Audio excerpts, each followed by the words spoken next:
All right. Selena, are you good to go as well? Yes. Okay. Just making sure. Ryan, we're good to go. Yes, and we've made Shane and Selena co-hosts as well in case you need to share. Perfect. Yeah, I do have some stuff to screen share, and Selena or somebody else may as well. Well, with all that in mind, at 6:33 p.m., the meeting will officially be called to order. We'll go ahead and start with roll call of members. So members, when I call your name, please just signify by saying aye or present. Shane Assadandy, I am here. Bob Baker is not here this evening. We wish him safe travels back home. Mac Halterman. Present. Ray Whiting. Here. Deborah McCarthy. I see you there, Deb. Maria Russo. Here. Judy Stevens. Here. And Selena Vickers. I'm here. All right, so that is with all but one members, all members except one present. That does constitute a quorum. Now we move to approval of the agenda. I will go ahead and share my screen here. This is the agenda that was sent out. Can you all see just the agenda, correct? Mm-hmm. And is it better or worse if I do that? Worse. Worse. Okay, let's go back to that. So here's the agenda as it was presented, and I'll entertain a motion to adopt the agenda. I so move. Moved by Judy. Is there a second?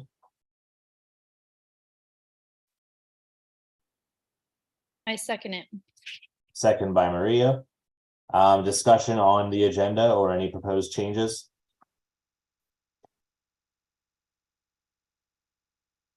Okay, hearing none, we'll proceed to the vote. Is there any objection to adopting the agenda as it's presented? All right, hearing no objection, the agenda is approved by acclamation. And then we move on to the review of the standing rules, which I'll go ahead and pull up. I believe, yes, this is the document right here. So just for the next one, maybe two meetings, I want to start by reiterating these standing rules because we just adopted them at the last meeting. So they're still relatively fresh, but also, fairly simple.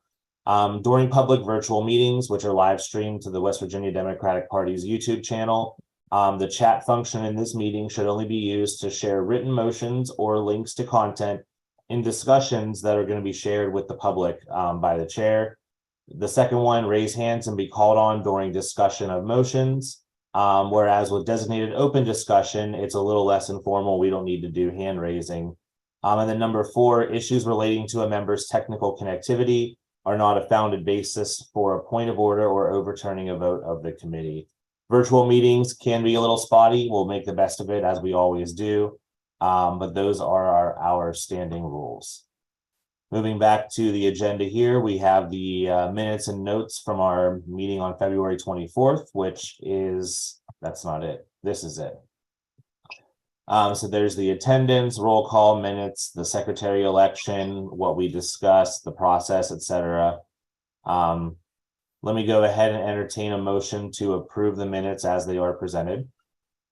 I'll make a motion to approve the minutes as amended. Motion by Deb. Is there a second?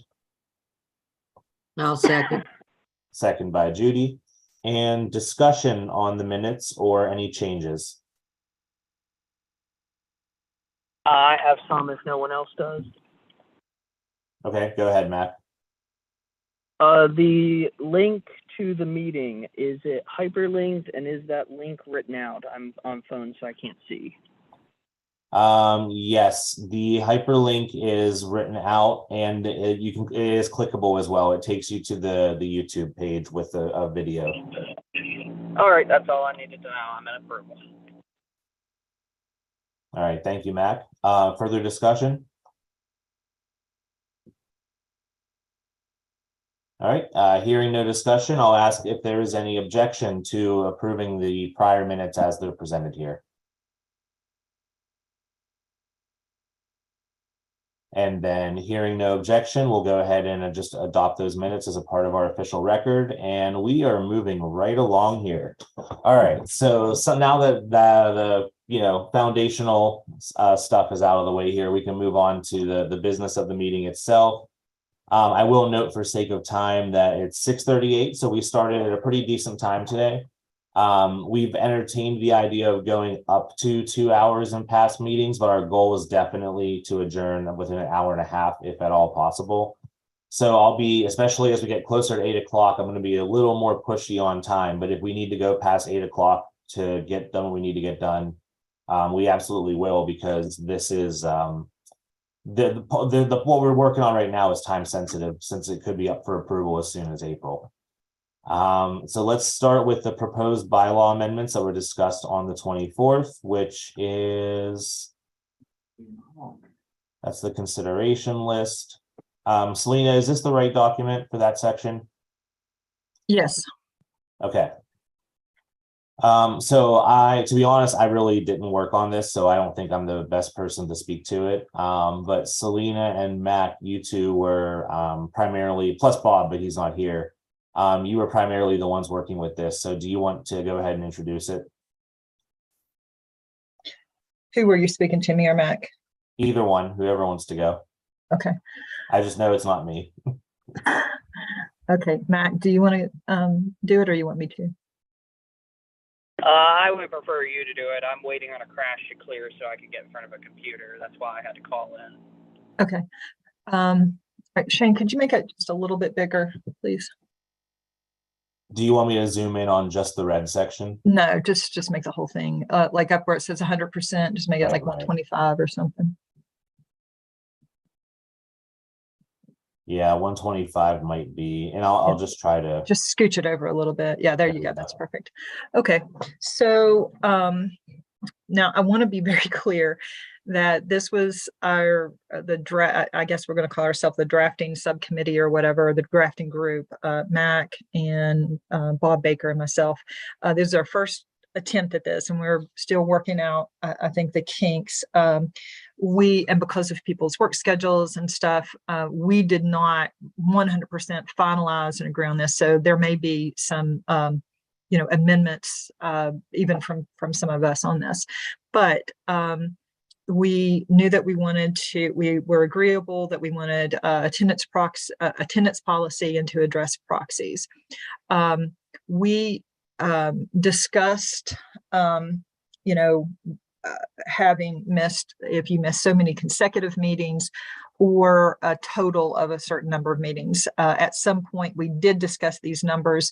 That wasn't what we necessarily agreed to in the straw poll, but we did it. I think that we agreed to, X number of consecutive and a Y number of total meetings.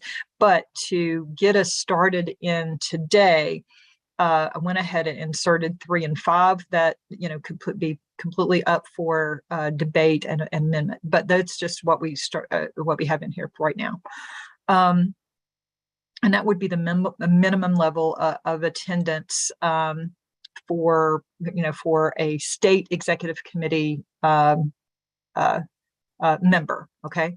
Then if there is a vacancy created by a person failing to meet the minimum level of attendance, then there is a process for filling vacancies in Article 4, Section I. And then we also made sure that we wanted to note that you could use a proxy towards the quorum at the meeting, but that proxy would not be counted as attendance in the meeting. The second part is, it became obvious that there are some groups like the Federation of Democratic Women, Young Dems. We're hoping to get the College Democrats in as a recognized organization, and that filling those vacancies, if they failed to meet the minimum attendance policy, we don't have the authority to, fill those vacancies. And so the recommendation is that that they would then have, and hopefully that won't happen, but if it does happen, that recognized organization will meet to appoint whoever they want to then represent them on the state executive committee. So that's basically the second part. Can you scroll it up a little bit? Number 3 is basically and this is where we did not have complete agreement on, and we might have some debate discussion here, but this is on proxies. I think we all agree that a written proxy is required if you're going to use a proxy, and that but in 2023 we should be able to send that proxy by email, and that it would be accepted if all the relevant information is included and received from the member email address on file. The absent, and this is sort of like the same, the absent member shall specify in writing on the proxy limitations on the scope of the proxy, and the written proxy shall be available at the beginning of the meeting for review by members and the public, and then filed with the recording secretary. We struck out that, well, and we just also say one person can only hold one proxy. That might be up for debate as well.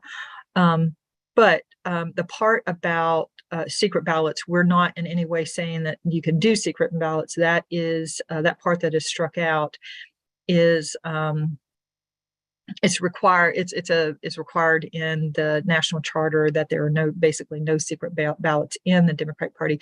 We think that should be in there somewhere.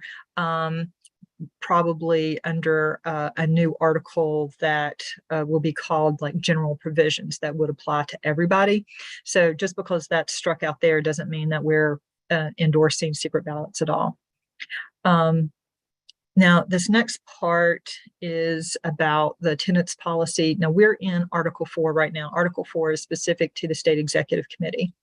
In Article 5, which covers other committees like county committees, the Senate and House district delegate committees, those sort of things, that is all in Article 5. So I don't know necessarily that we need to have this part in here about this county executive committee, but this specifically, this attendance policy is specific to the State Executive Committee. And Mac and Bob were both felt that the county executive committees would be required to adopt their own attendance and proxy bylaws to cover, what they're doing. The next part of it, the new article, which we don't know, we haven't figured out where it's going to go yet, probably towards the beginning, but that would be general provisions. This is, I put in language that is very, very similar to what is in the national charter, that all meetings at all levels of the Democratic Party, including organizations recognized by the West Virginia Democratic Party, shall be open to the public, and votes shall not be taken by secret ballot or the use of the unit rule. Okay, scroll on down.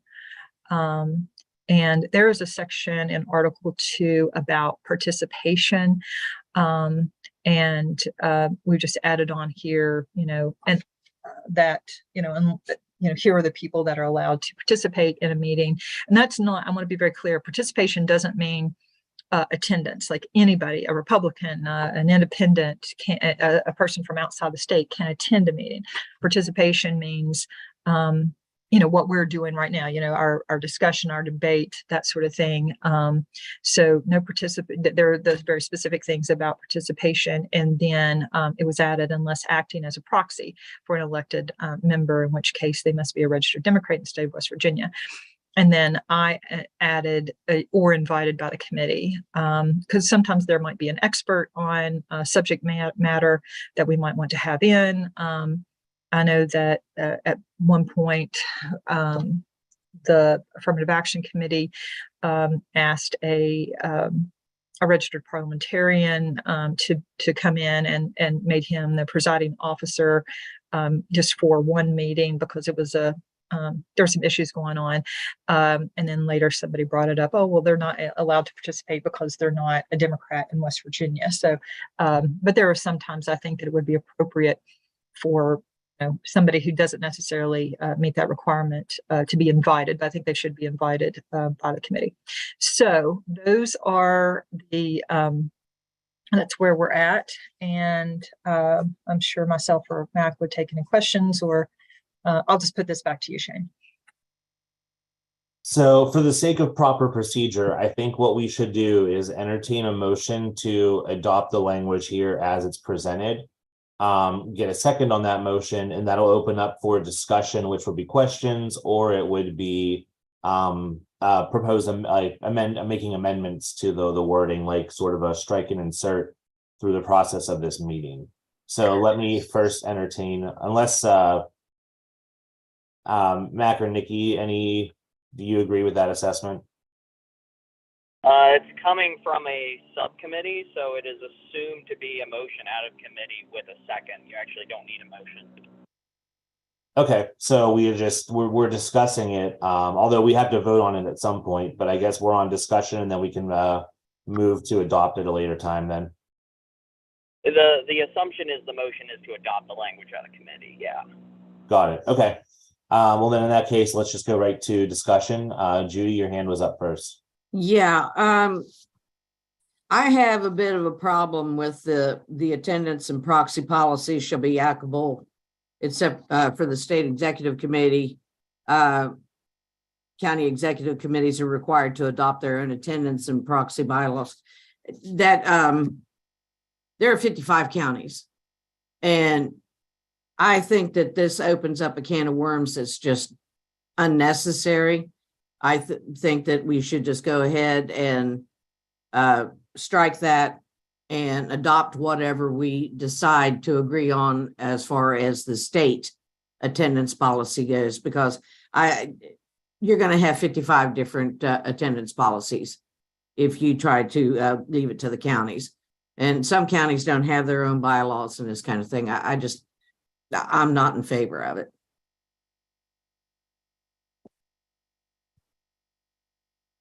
So I think I can provide a little bit of context on this as somebody who actually kind of disagrees with the wording on that as well.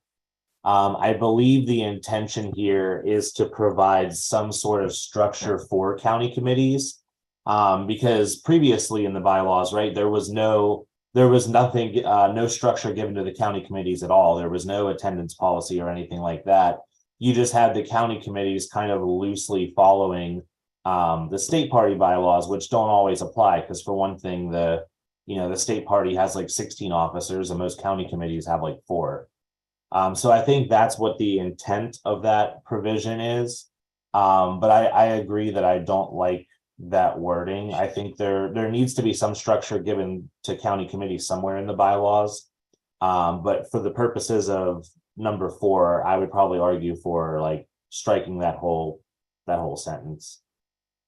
Well, that's my question. Is that what Judy was suggesting, is to strike from county executive committee to through operations? Was she moving that? Yeah, Judy. So like which part? Yeah, I'm reading it. Strike the part of county executive committees are required to adopt their own attendance and proxy bylaws to govern their operations. I think that should be struck. Do you want me to go in and strike that, or can you do that? Well, so what I guess this is an amendment, right, to the motion on the floor. So Judy is making that motion. So we'll need a second on the motion, and then we can discuss and vote on it. So is there a second on Judy's motion? I'll second that.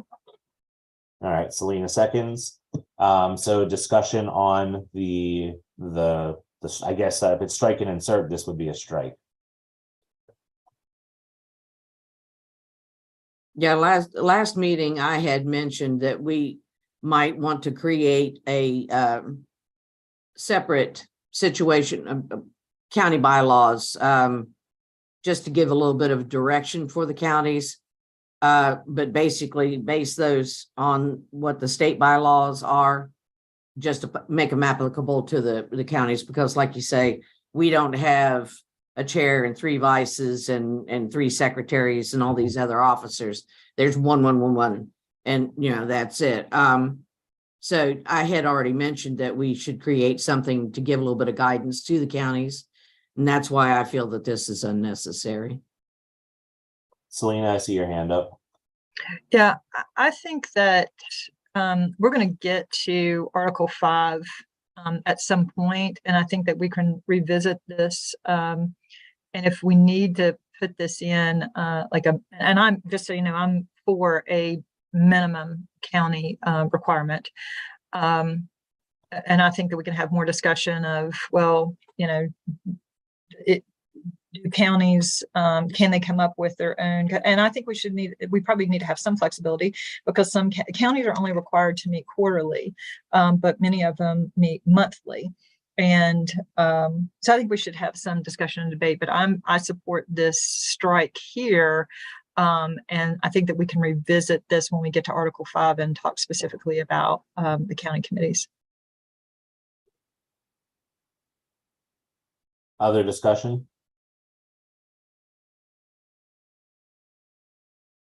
Okay, hearing no discussion, then we'll just go ahead and proceed to the vote.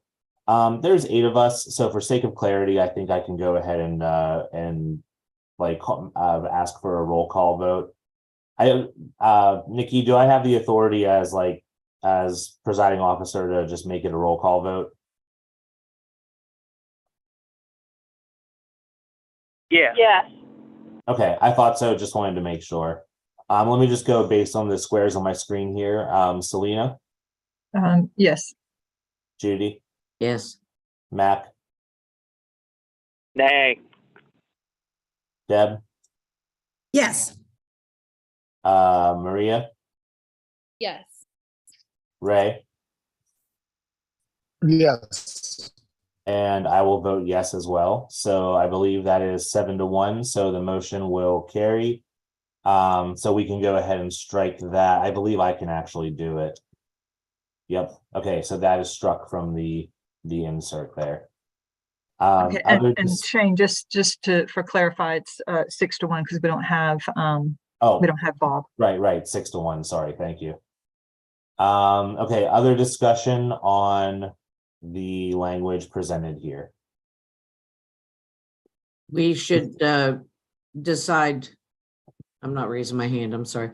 We No, should you're decide fine. on the number of consecutive meetings or total meetings. Yeah, I was just about to call attention to that. That's why I was scrolling to that screen. So we were in sync there.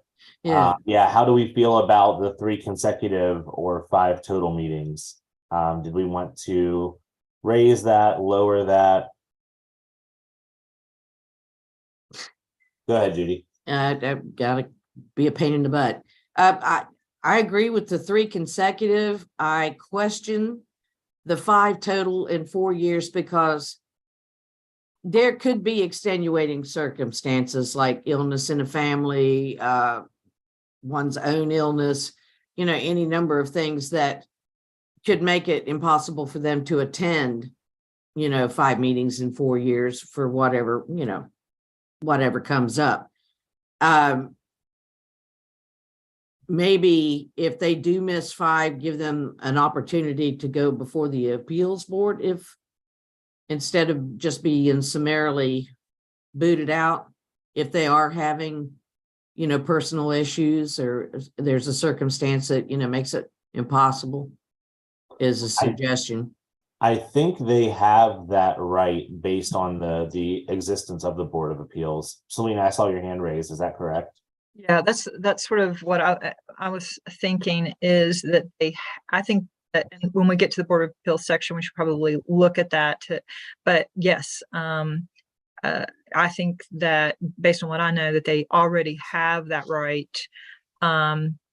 And it would take, I believe, 3/5 of the state executive committee to overturn their decision as it stands right now.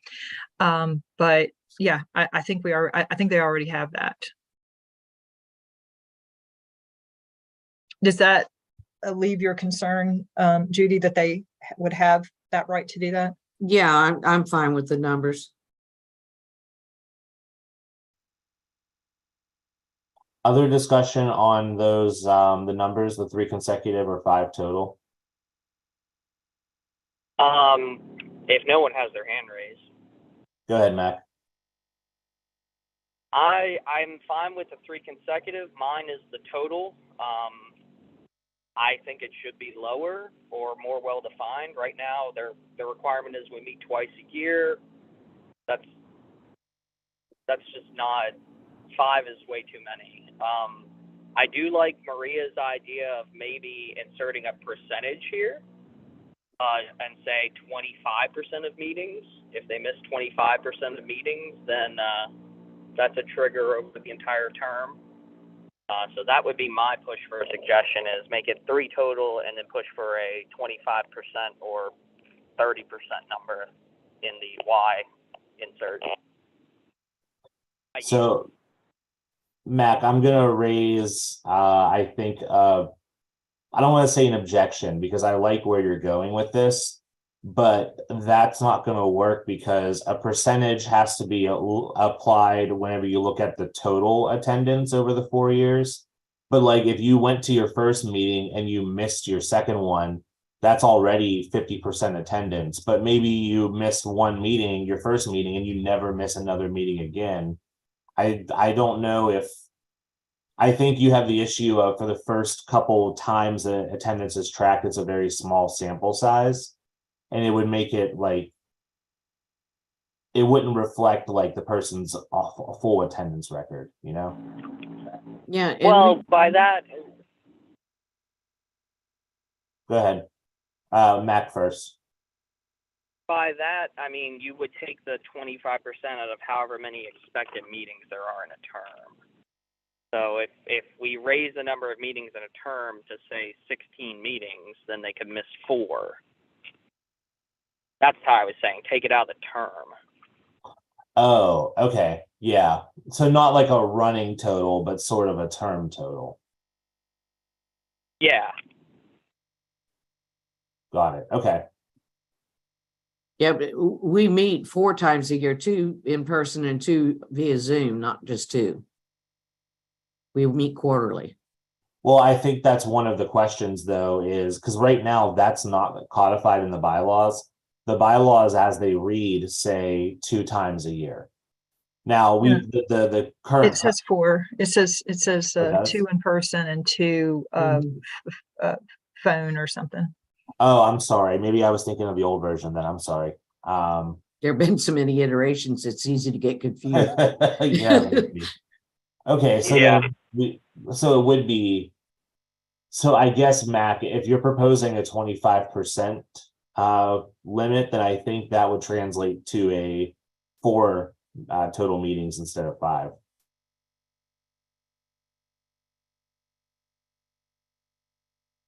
But would that be what you would you advocate for the percentage, or would you advocate for like 4?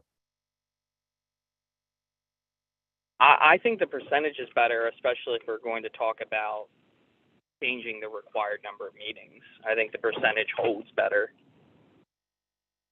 Okay. Well, then, so let's treat that as a motion then. So you have a motion to amend that to 25% of the meetings in a term. I'm okay with that wording. Okay. Well, and I probably didn't word it exactly as it would be here. I was just, getting the gist of your intent out there. Is there a second on that motion? I second that. Okay, Maria second, so we're on discussion. So it's instead of 5 total meetings, it would say 25% of the total meetings. Selena? So I guess my concern about that, I don't think it's the end of the world if we do this, but I do think that it could potentially create confusion unless we would spell it out very, very specifically, that there's basically 16 meetings, although there might be some emergency meetings, and how that would work. I just think that it would be hard for people to figure out what the number is. I also think that somebody at some staff person is going to have to figure out all these percentages and keep some kind of like a running tab or whatever. I mean, it's one thing to keep attendance. It's another thing to do the calculation in terms of percentage. And I mean, if our goal is to have close to 25%, that if you miss basically 75% attendance, aside from having emergency meetings, I just think it would be simpler if we figured out whatever we think that percentage would be and insert that number. So I'm not going to die on this hill, but I'm just trying to think of the average person, looking through there and reading these bylaws. And I think the clearer that we are, the better. Judy? So correct me if I'm wrong here, but 25% of 4 years, 16 meetings would be 4 meetings. So if somebody would miss like 4 meetings in a row, they would be kicked out. I mean, what if they miss like 1 a year? Well, so I guess that's a good clarification, because as it's written right now, a person can miss 4 meetings. The 5th meeting is what triggers the removal. That's what's written in the strike and insert here. It says 5, if you've missed 5 total meetings, you have failed to meet the attendance. So the 5th is what triggers removal. The 4th is allowed, which, if we're looking hypothetically at a 16 meeting schedule, 25% would be right around there. You can miss 4, but you can't miss 5. So that's just to add that clarity to what you were saying, Judy. Okay. That makes sense. So what Mac is proposing here would be you can miss 3 meetings. The 4th is what triggers removal. I prefer the 5, but that's just me. Or I'm sorry, not 4th, 25%, but based on the current schedule, that would be a 4th meeting. Or I guess a 5th meeting. Yeah, it's a little, the numbers are starting to make my head spin a little bit, actually. Okay, so the motion on the confused. floor is 25% of total meetings. Is there any further discussion on that motion?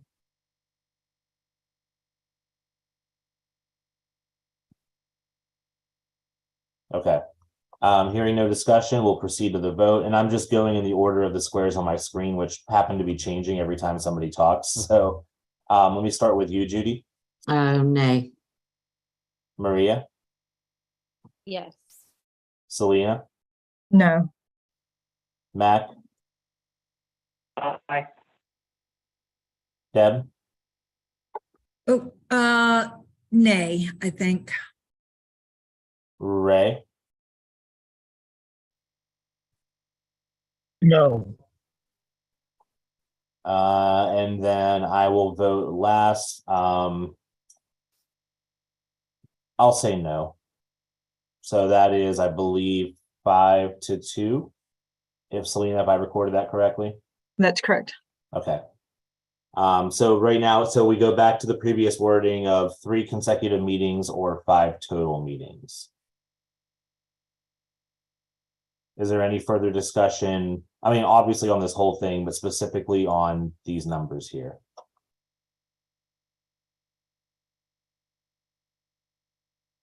Okay, so let me open up for discussion on the rest of the wording. So anything that is in red, or I guess any inserts that a person would want to add as well.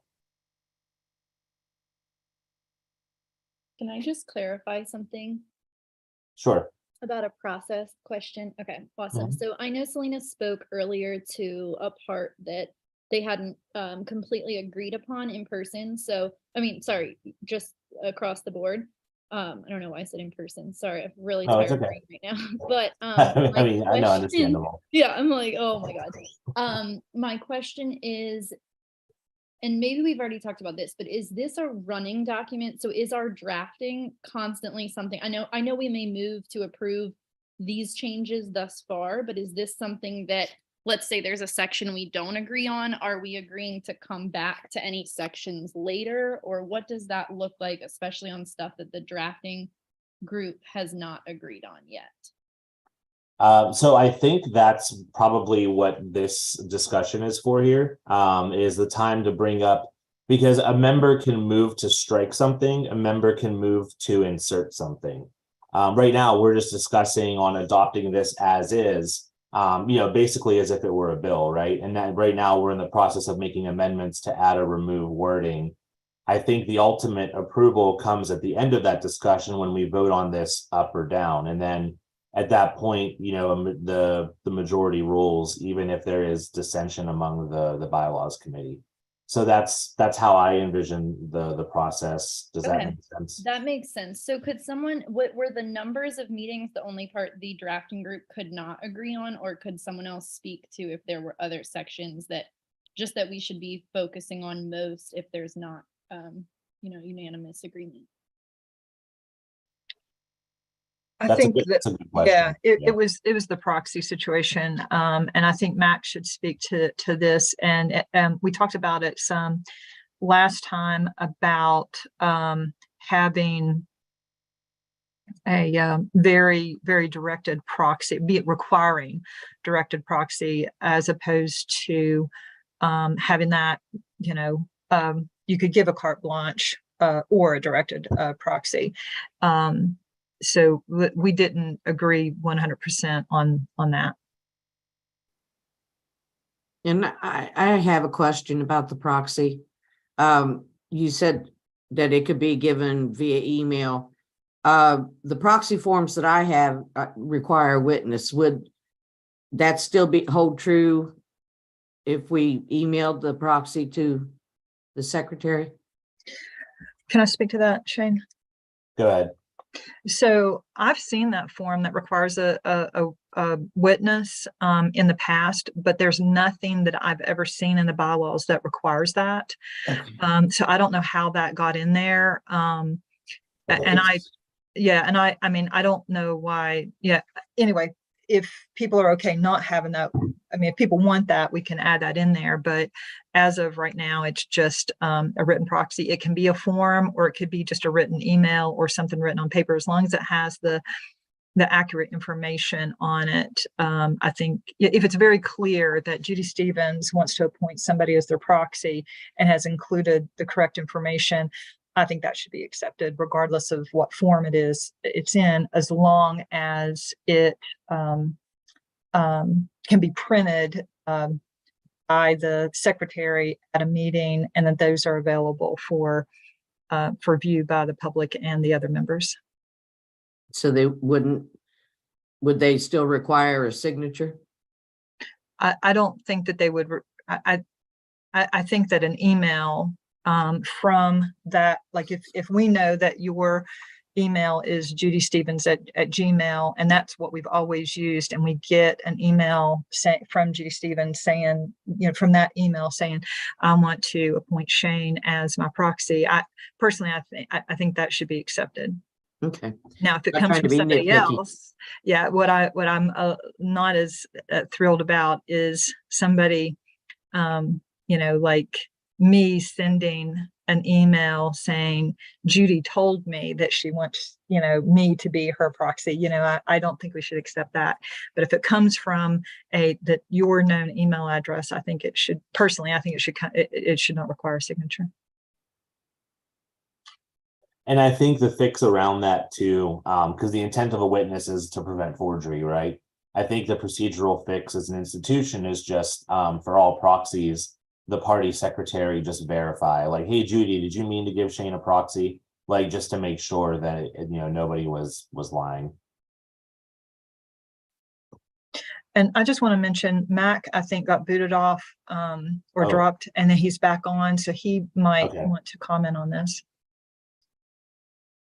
Max, sorry, didn't know you got booted. No, I didn't get booted. I swapped over to computer. I finally got home. I'm playing a little bit of catch up right now on reading. Yeah, we were just talking about the proxy policy. Which I will point out, for sake of discussion, I'll point out, I guess, like the changes here, just so the group is aware of this. Currently, proxies are tied by like political subdivision, which can get really complicated if you think of it's simple if you're one of like the 68 district seats. Because if you're elected out of Senate District 13, your political subdivision is Senate District 13. But you've got like you have the Young Democrats, College Democrats, Federation of Democratic Women, all the officers, the at-large members, the diversity, the affirmative action, diversity at-large seats. So the political subdivision thing becomes really weighty. So the drafting group went here with saying that, any registered Democrat can serve as a proxy for a particular individual. Am I representing that correctly, Selena and Mac? Yes, but I think that we sort of agreed on that at the last meeting as well, that we were okay with any registered Okay. Democrat. Well, I didn't remember that. I was just pointing that out as like a substantive change so that, Yes. we're aware of that in this document. Mhm. Other discussion then on the wording. Well, Hey, Ryan. I see your hand, Ryan. Oh, I just wanted to clarify, when it says any Democrat, does that include a member of the committee can hold the proxy? Yes, however, we did specify in this draft version, it does specify that a person can only hold one proxy. So even if they're on the committee, they can only get one additional proxy. They couldn't hold multiples. Sounds right to me. Judy, go ahead. back to number 4, where we struck the county creating their, we might want to, this attendance and proxy shall be applicable only to the state executive committee of the party. I mean, if it's in the bylaws, I think that's unnecessary. So you would move to strike it completely? Yeah. Okay. So I'll take that as a motion. Is there a second on the motion? Second. Selena seconds. Okay, now we're on discussion. And I see 2 hands raised. So Mac, I'll call on you first. Actually, if Judy made the motion, so I'll offer to prioritize her first. I don't have my hand up. No, it's you and Selena have your hands up. Right. And your hand was up first. My debate was actually I was going to ask Selena a question on where the larger document was, where we had our notes in it. However, in regards to explicitly saying things, in 10 years of being a parliamentarian, something might be obvious, but it's going to be the first point of contention. I like my little clarification clauses. I'm going to defend this and say that it makes it clear, it's clear, it's concise, and it removes conflict. So I actually say I would like to keep this small section in, especially as a closer. So that's my debate. Selena?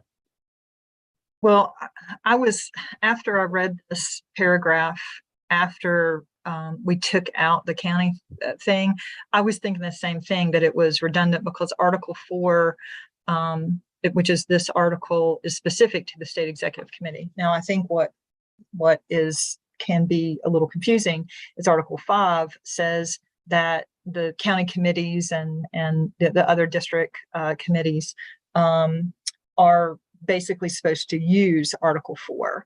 And since we don't have an attendance policy yet for the counties, it might do well to not have that 4 in here. This attendance and is only applicable to state executive committee, because that means that the counties wouldn't have anything as of right now. They at least have that minimum. And hopefully we'll get to amend that before the state meets to approve these changes. But I kind of agree. I hear what Mac is saying, but I think that if we end up structuring this where Article 4 is really just about the state executive committee, then and if any of Article 4 applies to the counties, then we can specifically say in Article 5 that that they're to follow Article 4 section blah blah blah. So anyway, I agree with striking that. Okay, so the motion is on striking number 4 here completely. I've highlighted it to point it out. Further discussion.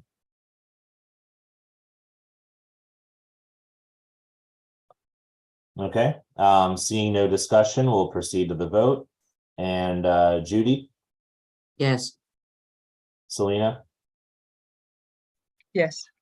Mac, Nay. Deb, Yes. Maria, Yes. Ray, Yes. and I will vote nay. So I believe that is 5-2. Correct. Okay. So that means this is removed. And we're back to the current wording. So once again, I'll open up discussion. And I'll slowly scroll through it as we're talking. Deb, go ahead. So is there an assumption that county committees will just adopt the state Democratic Executive Committee bylaws as their own? Is that an assumption? And I'm thinking it's easier because I don't think county committees have time to like do this unless they already have their own bylaws that they could clean up. So from my stand here, I think Mercer would just adopt these bylaws as they're written. So with that in mind, is that an assumption? Do we need to be careful how we do this? Do we need to be more specific? I don't know. It seems to me like just like allowing county committees to adopt these bylaws as their own, but is everything we're saying going to apply to county committees? Mac, you're the first hand. Well, that gets back to the theme I keep bringing up is, do we want a strong centralized committee or do we want a decentralized agile committee? As I discussed, I was in favor of a strong central committee. So my assumption was that this document would not assume that they would be adopting our bylaws, that we would be sort of providing them guidance later on, explicit guidance, and giving them the leeway to adopt bylaws that are specific to their situation. Mon County is more organized and much more active than Brook. And they have different demographics and they have different needs of how and when they need to meet to do their activities. Mon County serves, I'm sorry, I keep picking on you, Shane. Mon County serves a larger population, so they have to do more active outreach. They have to meet more to organize that outreach, where Brook doesn't serve quite as large a population, a much more rural population. They don't have to meet as much. They could do a lot of that proactively behind the scenes and then come in to approve that. So my assumption is we would be giving them more explicit guidance and they would be adopting their own bylaws. That's the premise I've been working under. Judy? We tried in Wood County to create our own bylaws, and it was a complete and total disaster, because we kept coming up with stuff that was not indicated in the state bylaws, and state bylaws come first. I don't have a problem with there being a section that gives guidance to the counties, but my particular opinion is that the state bylaws, as we are writing them, should be the key that they follow. We can give them a little bit of room under a county bylaw heading. You know, like I said, they don't have to elect as many officers and this kind of thing, because a lot of the counties are way too small to even fill that many offices. But I think the state bylaws should stand as their guide. Selena? So a couple things. One is the way the current state bylaws stand right now. Counties are required to, well, really not just counties, but any organization that is kind of a part of the West Virginia Democratic Party is required to follow the bylaws. They are allowed to have their own bylaws as long as they're not in conflict with the state bylaws.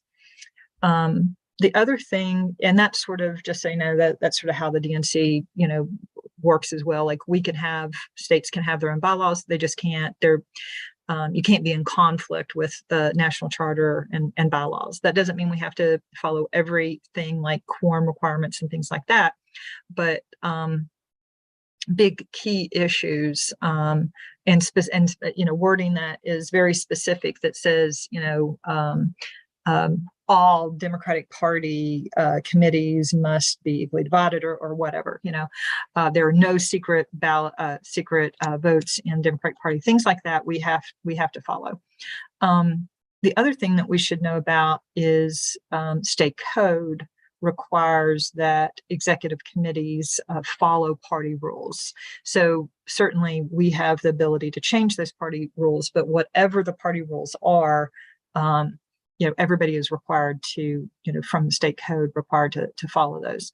So with that said, I think that something like an attendance policy for a group that meets quarterly might need to be different than a group that meets monthly, just in terms of fairness.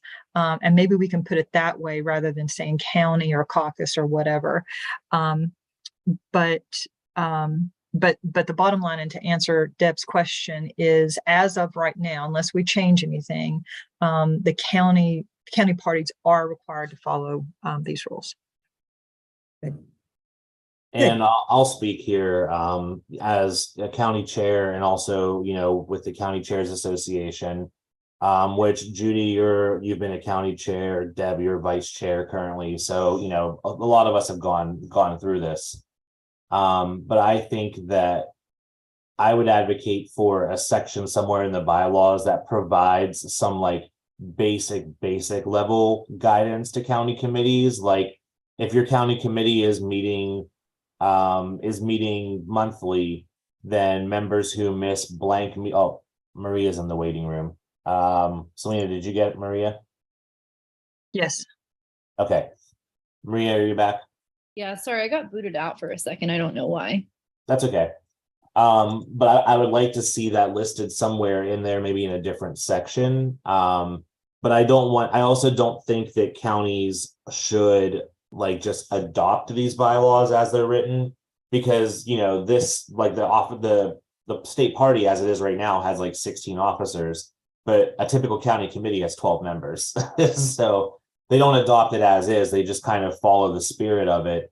But also via County Chairs Association and some other efforts here, y'all should know that we are going to have like some sample bylaws that every county is going to be given, and they can choose to adopt them if they want to.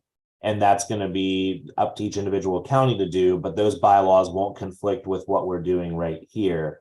That's not from this bylaws committee. That's a separate effort of county chairs working amongst themselves to make those. But you should know that like that guidance is going to be coming regardless of what we put in the language here.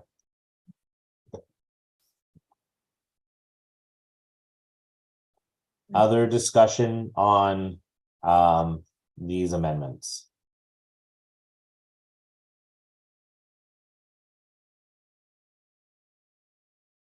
Last call. Any further discussion? Yeah, I have one. Go ahead, Mac. I'm sorry. We do have an article that is untitled and unplaced. Perhaps some discussion on where to put it would be in order. Okay, sorry. Every time I try to select, my- it goes crazy. Yeah, that was my that's where I was going as well. And why don't we just give the bylaw drafting group the authority to put that where we think it would best fit? And my preference would be sort of towards the beginning. The DNC has theirs at the end, like right before amendments. But I think if everybody is going to be required to follow it, it makes sense that it would be somewhere towards the beginning. Mhm. Yeah, I agree. Okay, so do we, I mean, because I agree. I mean, this is wording that's just kind of there. It's not actually changing any. Well, I mean, it is changing a section, but it's not like clearly defined. So I'm not sure procedurally how we want to, like, what's the best way to address that? Right now, we're hunting for a motion on where to put it. So Right. someone can come up with a good place. I would be willing to word a motion if no one has anything. Well, what I was going to suggest is why don't we strike it right now with the understanding that we'll come back to it, so that we're not adopting it with all of this. But when we know where we're going to put it, we'll have that discussion in our small group and then and bring it back. See, because we struck it in the other wording, I would be tempted not to do that. If we're going to do that, then I would say we should unstrike the secret ballots clause that we have in for now. And then whenever we do come back and bring it up, we can strike and create the new article and go from there. Yeah, that sounds like a good idea. Because I don't want there to be a period, any period, even for a minute, that secret ballots are technically legal because we only know. Well, they wouldn't be because we're required to follow the charter, but I understand your point. I just Yeah. didn't like that wording because it said, okay, so highlight, come down, Shane, to the next group of strikes where it says secret ballot, where it says secret ballots. Yeah, secret ballots Oh are my also. God, it keeps doing that every time I select. Yeah, I saw that. Secret ballots are also like nowhere that I could find does it say secret ballots are prohibited. But only here it says secret ballots are also prohibited at all meetings of county, city, congressional, senatorial, house, blah, blah, blah, blah, blah. And so what that implies is that secret ballots are allowed some places, but not at these places. And they're not allowed, period. And we have that covered in the charter. But I think that we're gonna have another meeting to figure out where to put this before we have a full meeting. But I think I'm okay with that suggestion that Mac just had of just like unstriking that, leaving that for right now with the understanding that we'll come back to that and put that in a better place. No, it's gonna have to be the 23rd meeting, because that's when we're gonna have whatever we get done as of the 23rd is what we're gonna send to the state committee for approval at their next meeting. Okay. Yeah, and the other option is to just keep the strike and drop the new language somewhere for the time being, which is what I had originally put in the committee, was put it in Article 1 section D4. Our stuff changes article to article. Section D. Just drop it in Article 1 for now, because it makes sense there, as that's supposedly the basic elements for an open party. It would make sense to not have secret ballots if you want an open party. So it makes sense there for now until we get the larger article, because I like the new language. See, that's my problem. I like how explicit the new language is compared to the old. So I'm tempted to say just drop it in Article 1 as a section D for now, and we can revisit it later when we make the bigger one. That way it's there, it's in effect, and everything's done with. And then all we gotta do later is a clerical amendment to move it. Sorry, I'm just trying to find the West Virginia bylaws here. We should have a copy of that in the folder somewhere. Yeah, it's It's in the governing. main. Yeah. It's in governing documents. Sorry, my computer's being very slow right now. I was trying to pull that up for context. Wow, this is governing documents. All right. See, Shane, you're letting perfection be the enemy of good. You know what, Mac? Called OCD. All right, where's is this Right there. This is it right here, yeah. Okay, so you're saying like a section D, Yeah. basically. So like here's Article 1. I can't make this any bigger, but here's Section A, open party, Section B, discrimination is prohibited, section C, effective notice, and then section D, that language, Yeah, no secret ballots. Mhm. which is right. Oh my God, there's so many tabs right here. So really quick, if I can just say something, but I didn't have my Mhm. hand up. Would that Go be ahead, okay? Maria. Okay, so this was to my question earlier that I just want to bring up again because it's something we might run into again in this process. And I'm wondering if this group would kind of entertain a motion or an ability of the drafting group to almost kind of like pull sections and store them for later so that we don't lose like, and I know you all have a working document. I heard you say, Selena or Mac reference to that, but kind of to pull it just for sections that like we're not ready to work on yet, but we don't want to lose progress that's been done on them. And so I'm just curious if that is called for here or if that seems like a good idea from anyone on the drafting group or otherwise. Selena. Yeah, and that's actually, Maria, that's sort of exactly what I thought, that general provisions would be sort of a parking lot of things as we go through. To hold, as we go through, we're going to figure out what those things are. The other thing, and I don't think this is like a, horrible to put it under open party, but I have a big issue with that open party section because what should be in there, what used to be in there is that article was titled six basic elements of an open party, which is also in the governing documents. And that's like a really, really big deal that came out of basically the 1964 National Convention, the whole family Hamer and the Freedom Democratic Party, like all their struggle, those six basic elements kind of came out of that. And every state party is required to have these six basic elements in their party rules. And as of, I think it was 2007, West Virginia began striking those, and I have old copies of bylaws to show those.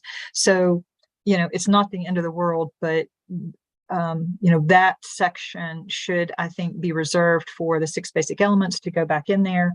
And that, I kind of like the idea of this, the secret ballot thing being under general provisions, but we're going to have another meeting. I don't think it's the end of the world. And so for right now, as long as we're agreeable that, we're going to come back to those six basic elements and that will be listed there. I'm okay for right now, it going there and, just mainly so, because it makes sense to do it right now and knowing that we're going to revisit it.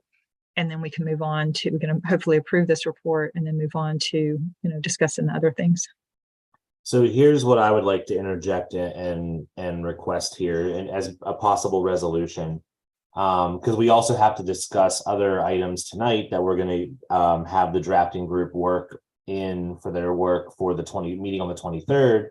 And that meeting on the 23rd is when we'll be able to approve, hopefully, like everything that we're going to send in a package to the state committee for like approval on the first, like the triage amendments before we do like the more sweeping changes. So could we, in addition to whatever we discussed today, can we have the drafting group come up with a revised introduction that has the general provisions section and the six basic elements of an open party?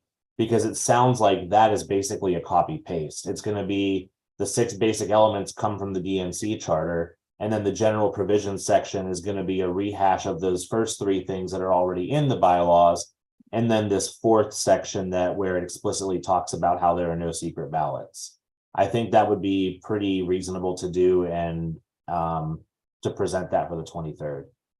And Mac, you had your hand up anyway, so I want to ask you, and then you also, whatever you wanted to add. Actually, that was the compromise I was going to suggest, so I'm glad we're on the same wavelength. Oh, okay. If Selena would be amicable to that.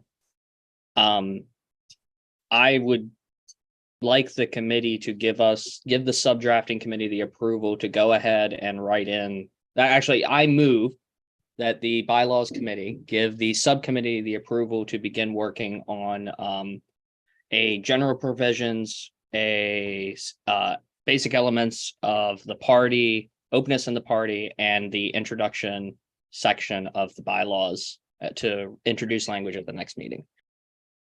I second that motion. Okay, motion by Max, second by Maria. Discussion on the motion. Selena, do you need that reworded? Because that was a longer sentence. As long as this is recording, I can go back to the, Yeah, we're on. I you. can- I'll drop the formal in chat for you. okay, thank you. Copy and paste is easier. All right, additional any discussion? All right, this up, Judy. Sorry, that, the 6 basic elements, I read those several times. And, I noticed that, 1 and 4 say basically the same thing, and then 3, 5, and 6 say basically the same thing. You might want to take a look at those and do a little bit of editing on those, because they repeat themselves. Well, I think I want to draw to Selena's earlier comment. Selena said that the state parties are mandated to put that language in their bylaws. So that feels like something we don't really have agency over. We just, Okay. it's something we need to follow through on. But am I correct in assuming that? Yes, it's all state parties are required to put in their rules. And the other thing is, the first few times I read them, I felt the same way, Judy. But the more you read them, it is clear that they're different.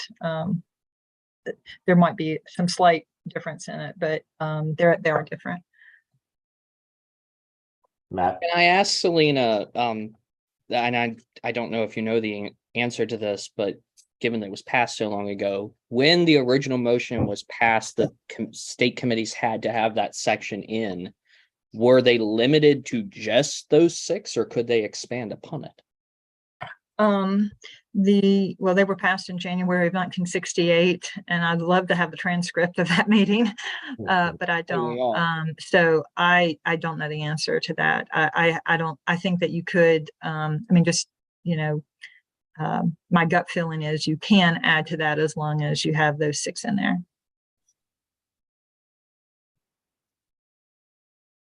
Okay, other discussion?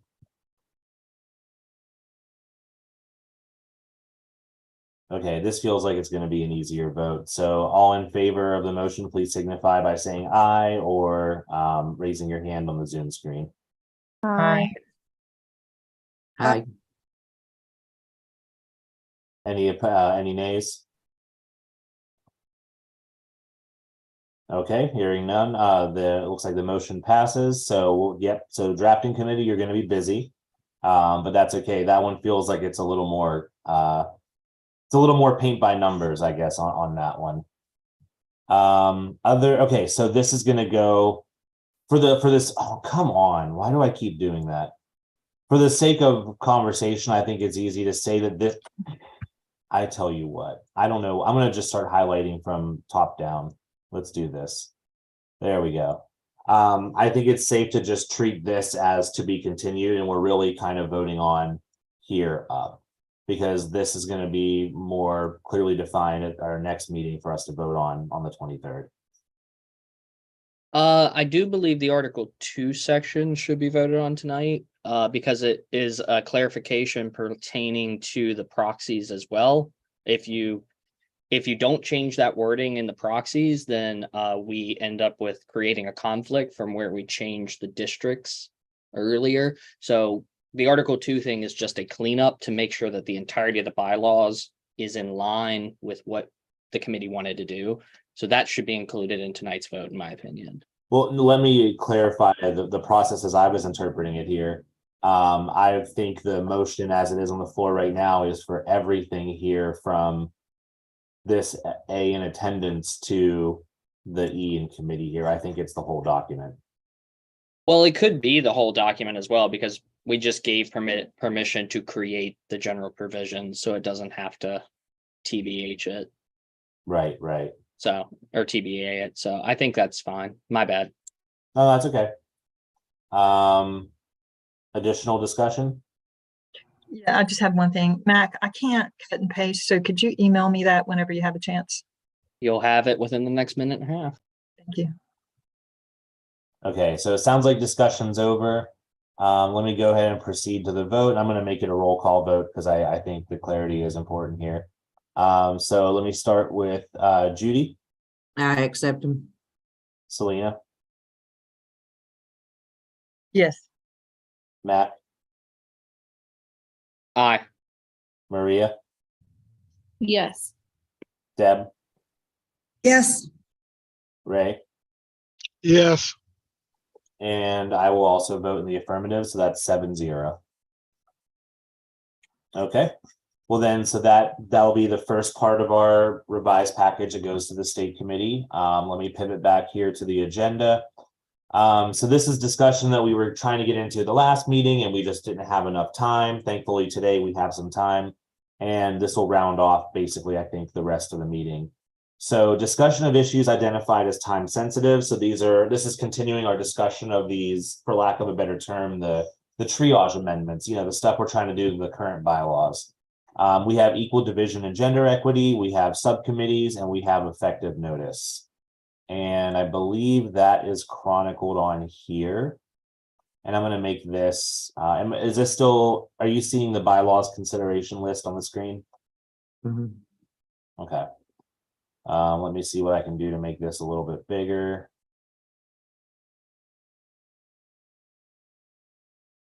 Okay. And I wasn't a part of drafting this either. So Selena or Mac, I'm looking at you, one of you, to introduce how do you want to go about discussing this? Like what, by order of topic, or do you want to present on it? Well, these are things that we identified informally as, triage things. And so on the left-hand side is the current article and section. The right-hand side are just notes that I personally put together. Bob and Mac haven't seen that, I think only, or prior to put it together, I think just you, Shane, are just sort of like notes about where we might want to go. It's certainly not exhaustive. But the first part of it is right now, the only committees that we have is official committee, like standing committees, is one called Programs and Policies, which it doesn't exist. I mean, like other than being in the bylaws, it doesn't exist. So we might want to take a look at that and decide whether we want it or not. I think it's very similar to, and I cannot remember the name of the subcommittee that Brenda Weiss proposed and was passed at the last meeting, but to me they seemed very similar, and maybe Brenda's committee could just replace that. The other committees that are sort of like standard committees are credentials, rules and bylaws. Keep in mind that we're an ad hoc committee, we're not a standing committee. So rules and bylaws, resolutions, and budget and finance. And so I think we need to decide if we want those or do we want other ones, and how are those subcommittees, elected, selected, what's their term and that sort of thing. The other thing in Article 4 that we've discussed and sort of was a little bit of a I don't want to say crisis, but it was an important issue to address in one of the counties, had to do with gender differences of the chair and the first vice chair. We also discussed the importance of addressing when a person is on the state committee as one gender and then transitions to another gender. How are we going to do that? What's the wording of that going to be? And I think I know the answer to what we want to do, but I think we just need some agreement on that. Can you scroll down, Shane? There's a note in there that was put in there that I think it's not relevant. We just need to delete that one. I think that's easy. And while we're looking at this section, I think we also might want to look at this statement that the officers will serve until their successors are chosen. So basically, everybody else that was elected to the state executive committee could not vote at the organizational meeting, but the officers who were not elected by the, by the people were able to have a vote in that. And there's a ton of officers, which I think we should address at some point. But if we want to, we could tackle that now or later. And then also the gender equity of the chair and the vice chair. I put in there what the DNC does. That was another issue. I mean, kind of like a significant issue. So yeah, and then on vacancies, yeah, that transgender thing on vacancies, I think we need to be very careful about. Non-binary too. Yes. Oh, and then we've already talked about like the 6 basic elements. We've talked about that several times about where does that go, and that could be tackled as well. Now, this is kind of personal, but I need to step off for about 10 minutes to help with my dad. So if somebody would be willing to take over taking notes just until I get back, I'd appreciate it. Can we get someone to just take some notes in the interim? Yeah. Thank you, Judy. And I want to add, first thing I want to add is that I looked up the name of Brenda's subcommittee, which was previously approved by the state executive committee. So it is, okay, this is doing a strike through here, but it was In chat. It's what? I dropped it in chat for you. Oh, thanks. I'm looking at her email here. So it was Outreach, Education, Growth, and Recruitment was the name of it. So that one has been voted on and does exist already. It just hasn't been codified into the bylaws or anything. So let's do this for the purpose of discussion. Let's start on subcommittees. And I think, I mean, in lieu of discussion on some of this stuff, I think I would like to just straw poll people, which it was clunky last time. Maria, at the end of the meeting, we talked about ways to do the straw poll a little better. Do you remember what those were? I don't exactly remember. I don't know if a roll call vote might just have to be until we decide, but I'm not sure. I think that was what we said, but I don't know. That might be, or maybe like a voice vote or something, like not an official vote, but just like vote, like voicing an opinion via straw poll or something like that. Yeah, exactly. Yeah, because So opinions can change. In the process of hearing what other people say, people could rethink things. No, that's very true. So I'm just trying to think of the best way to tackle this with the time that we have left. I think what I want to do is just start with the subcommittees here. The programs and policy committee is not utilized. Should we keep it or eliminate it? So I think that's sort of a question right there. And I think I'd like to just sort of straw poll, because if we all agree on this, then I don't think it needs to be something that we discuss. Is there anybody who, let me ask for this, is there anybody who would be against eliminating it? Okay, so Mac, there's opposition, so it wouldn't be unanimous. Mac, then let me turn to you first. What would be the vision of that kind of a committee, and then why would we keep that? I think this committee would, because it's focused on programs and policies, it would sort of bridge the gap between what resolutions committee would do for the convention, which is propose new platform things, and bridge the outreach committee. So it would be this sort of group that's forming new policies to go into the party platform, which resolutions would then take. While working with outreach, education, growth on those sorts of actually getting those policies out into the real world, testing them, making sure they get picked up, and how they affect across the state. But I'm willing to let it go as well. Do you foresee, if you look at the list of the current subcommittees, do you foresee any redundancy, or do you think that it is a separate, it's a separate committee from the other 5 that are already listed? There would be redundancy at the edges, but I could see it having a niche between those edges that's broader than the redundancy. Okay, got it. Okay, well then, so let's do this. I guess I'm trying to think of the best way, the cleanest procedural way to do this here.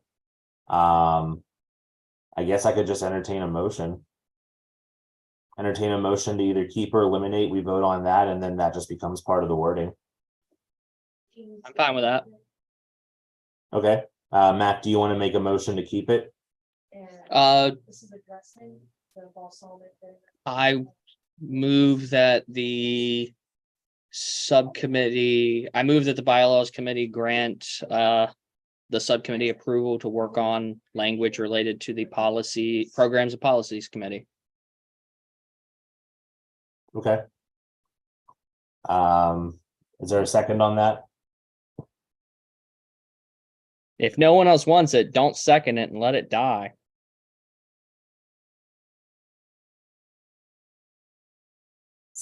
Open for a second. Oh, I thought I heard something. I'll second. I'll second. Okay, Deb seconds. So then we're on discussion and then we can go to a vote. Go ahead, Deb. Inside of this committee, programs and policies, would they be working on or establishing messaging for the party? I mean, is that something that would be in their purview? I mean, the way I would see it is messaging falls to outreach. Policies would be doing internal stuff, like working on language to present to legislators, to put forward on the floor, working on language to put together to maybe our representatives on city councils, things like that. It's working on policy, whereas messaging is an outreach activity. I got So you. that's where I see that division. Okay. Okay. But I think what Mac just said is important. If the programs and policies, what I'm seeing in the party right now is a lack of consistency. So if programs and policies could provide us with consistency across the board, I think that's a good thing. Further discussion? Yes, I agree. I think with Mac explaining that role of the committee, the subcommittee, that makes a lot of sense. I think it's the policies, like the name of it, that confused me a little bit because it almost suggests policies of the state executive committee is what I thought at one point, as opposed to policy singular, which feels more related to, legislative policy and drafting of, external policy making. So I would maybe suggest, or I can even make a motion to maybe change the name if that felt more relevant to the purpose. So you would say programs and policy. How does that sound to others? I mean, honestly, I like it because I didn't say I'm- anything, but I had that same concern in my mind. In my mind, a programs and policies committee sounds a lot like a rules and bylaws committee. Exactly. Mac, you were saying something? Yeah, I'm fine to take that as, even though since we're in small board, I can do this. I'm fine to take that as a friendly amendment to the motion and just that way we don't have to go through the amendment process if everyone's okay with that change. Is there any objection to that change? Okay, well, that was easy then. So then we're still up we're still on whether or not we're going to keep it, I believe. So we have to vote on that. But that was a point of discussion. Is there further discussion? And I think I heard Selena. Are you back? Okay, I guess I'm hearing things. Matt? I do have one final point that I think fits into the niche of this. In Article 3, Section A, which is powers of the state executive committee, it does say that the state Democratic Executive Committee is the supreme governing authority of the Democratic Party in West Virginia. And if you take a more liberal wording of that, that does grant this committee the authority to write policy and to help create consistency. And I think that I'm sort of rehashing to make the argument because I got the feeling there was a lot of nays whenever we started this discussion. That is what separates this from the outreach group. You know, they're making programs to get legislators across the state meeting, to get us all on the same page. They're making that sort of, they're doing what CPAC and ALEC and all of them do, but they're doing it inside the party. They're creating that draft legislation that we can send out to the county committee, to the county commissions and to the mayors and to things like that, to bring consistency to what it means to be a Democrat in the state and what it means for a Democrat to govern in the state. Because remember, the end goal in this is we're trying to create a party that at the end of the day is more organized. We're more agile, we're more organized, we're able to recruit, and we're better able to articulate our message than our opponents. And that is where I feel this committee would shine. So if you're sitting on the fence, if you're a solid no, fine, I can respect that. I'm willing to work and make this work. I'm willing to accept that. But if you're on the fence, give me the benefit of the doubt and give me this yes. So that's what I'm asking, and I'll yield the floor there. I mean, for what it's worth, you won my vote. So I was a nay, but you know, once I realized rules and bylaws is not programs and policies, that, you know, it made more sense. It might take a little bit of explaining from us in the bylaws, or maybe from our chair of the committee to the chair of the party, of this is the intent. Let's activate this committee and let's make it work. Treat There it is like a dictionary, give it a definition. Yeah, and there is this is the thing I've learned in 10 years of rulemaking. There is a black and white to it, what you put on paper, but there is a personal aspect to it. And we are the power of the party. It is the people in it that give it its power. We can talk to each other. We can nudge things like this that haven't been active or have been being done wrong in the right direction. We don't always need to sort of bring the hammer down to get things done. We had a whole new group elected. We can leverage that as well. So, yeah. Okay, further discussion? All right, all in favor, please signify by saying aye or raising your hand. Aye. Aye. Any opposed? Okay.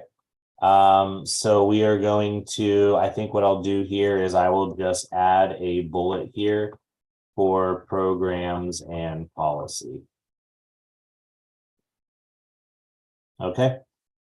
And then it's my opinion is that we don't have time to litigate how all of this would look right now. I think we need to see a draft of it and then, go from there.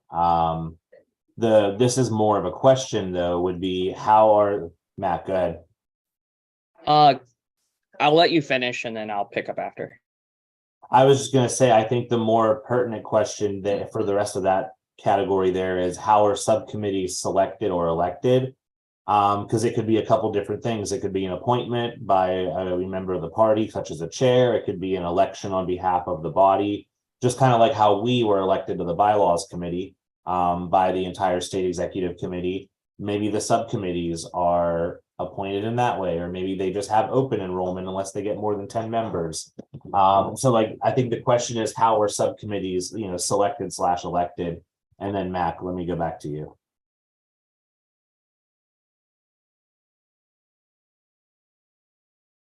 Yeah, Matt, go ahead. I called on you. Well, in regards to how subcommittees are selected and elected, the big thing there are two ways to look at this. You could take the centralized strong committee approach and put into black and white writing that every committee must have an election and it must be done to these procedures. Or we could leave this decentralized and adaptable, and sort of that becomes part of how does the chair, whenever we select the chair at the convention, want to lead the party? are they going, what leadership style do they bring to the table, and does it fit the times? And is that leadership style appropriate for the times? And that leaves it up to the members to decide. So if we put it in black and white, that is the strong central committee approach. And if we sort of leave it to unaddressed, it falls to chair's discretion, and the party can adapt with the times based on what it needs and the quality of its membership. And that's a question for the committee here to answer. And what do we want? There are merits to both of those examples.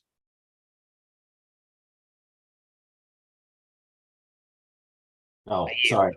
Yeah, so there should be, discussion on that. I think, how does everybody, because I know I have an opinion, but as presiding officer, I try to save my opinion for last. So how do we feel like the members of these committees should be selected?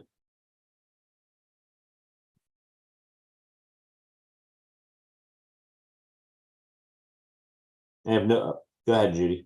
I think in some cases, like the credentials and the budget and finance, we should lean towards finding people that have experience or knowledge in those areas instead of just, picking somebody out, because especially with the finance, I think it's pretty important to have a little bit of knowledge about what you're doing. Now, I would advocate for that in the form of having an election, because theoretically, if you have the entire state committee voting on who serves on these subcommittees, then the people who have the most experience ostensibly should be the ones who win. I mean, I guess it could become a popularity contest, but then if you have the chair appointing to every subcommittee, then it's sort of a, who does the chair love the most contest. So there's I'm trying to think of a way to structure this that would be, it would last through several administrations and make sure it wouldn't be, abused or anything. But I think my perspective is, I think that the subcommittee should be elected. And there would maybe be a set number of people, like maybe you have, 6, 7, 8 people per subcommittee. And then if a member resigns or if they pass away or whatever the case may be, then the committee will appoint a new member to the subcommittee, like at their next meeting. So that's how I would, I think, envision that section being written, but that's just one person's opinion. Mac? I think, Judy, I think I agree with the sentiment. As a parliamentarian, my issue is how do you put that into wording? Because what you're essentially asking for is a means test to be on the committee. Do you have X number of years experience? And when we litigated that last time in this nation, the answer was you shouldn't be means tested to serve in office. However, with the problems that we've had with finance and the importance of finance as a party, I agree that I feel, regardless of how we come to any other conclusion, budget and finance should be elected. It should be an election. Hell, maybe even for the chair. Maybe the chair of the party doesn't even get to appoint the chair. Every position in that committee should be elected.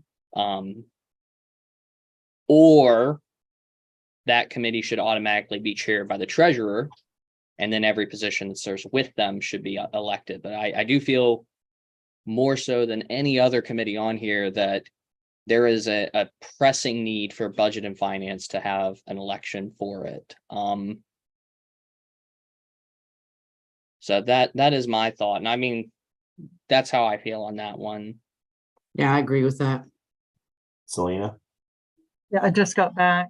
And Mac was talking about budget and finance, and I don't know where you guys have been on everything else, but I very strongly feel that all of these positions should be elected. And I agree with Mac on budget and finance. That's what we were talking about. We were just saying, should subcommittee memberships be elected or appointed? That was the basic conversation.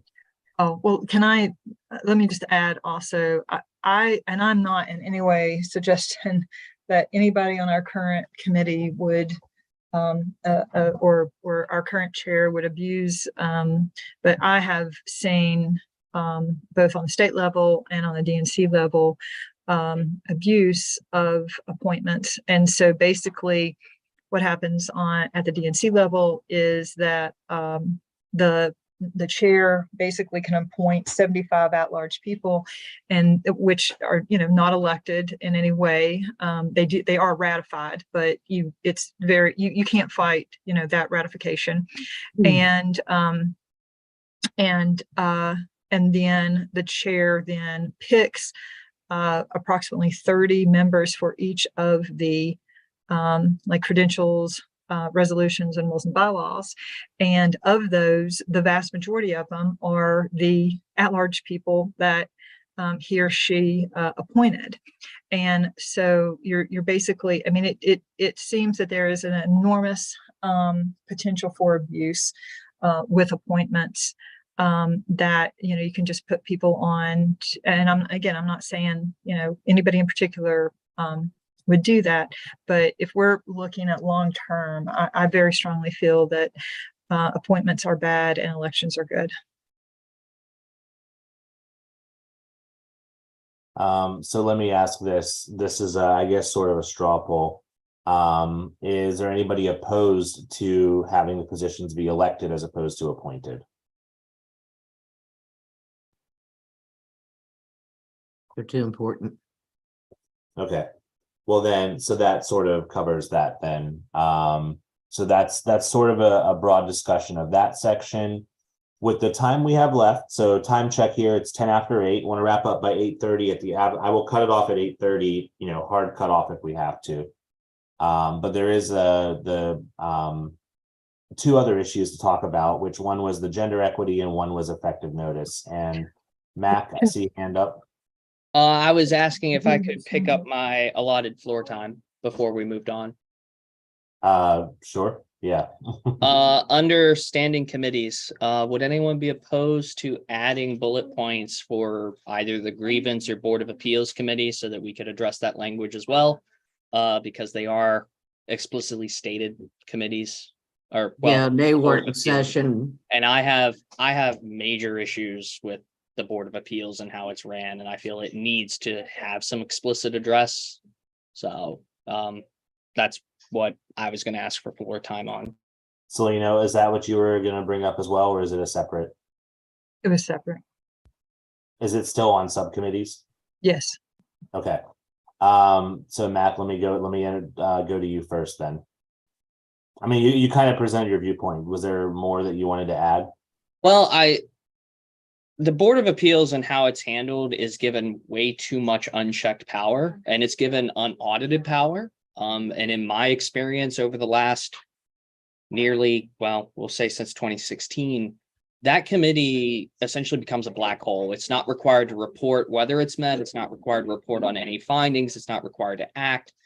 It needs explicit guidance. More importantly, it needs a check on its own power. That isn't just the committee of the whole can overturn it. So that is, I would like to have the power for the drafting committee to touch on that while we're doing standing committees, because it is, in my experience, it's a black hole where things go and they never come out. Really.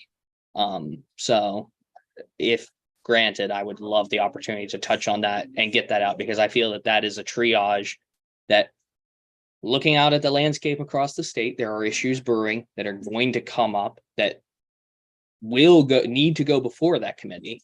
And I would like to have its ducks in a row before they get there. I So, needed yeah. it last year and there was no appeals committee even available. Selena? Yeah, I agree. I don't like the idea of the Board of Appeals being a board. I mean, it is, and I like all the people on the current board, but I mean, it is completely ridiculous that a chairperson can appoint 3 to 4 people that do not even have to be a member of the state executive committee.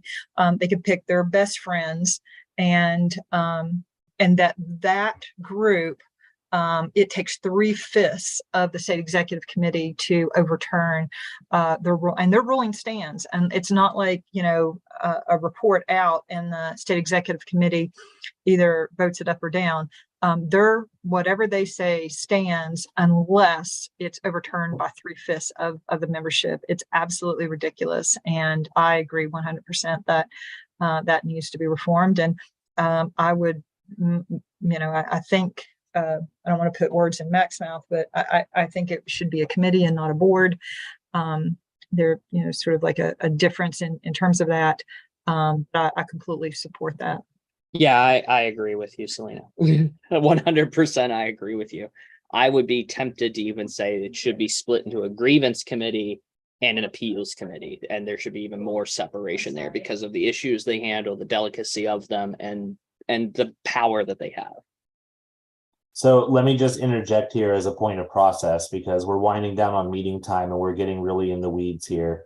So how do we approach this for the next meeting? Because we also, other members may still want to contribute to this, but is this going to be something that is drafted? Or are we going to hold off on this for discussion until next time? I just want to think about process here a little bit.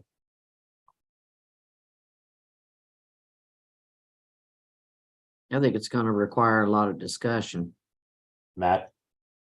I do agree it's going to require a lot of discussion, but I think if I can speak immodestly, Selena and mine's experience and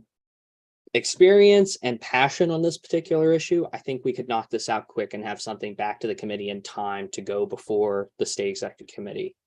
I know it's a complex subject, but I really feel like the fire in our guts, we can get this one done if given the power to touch on it.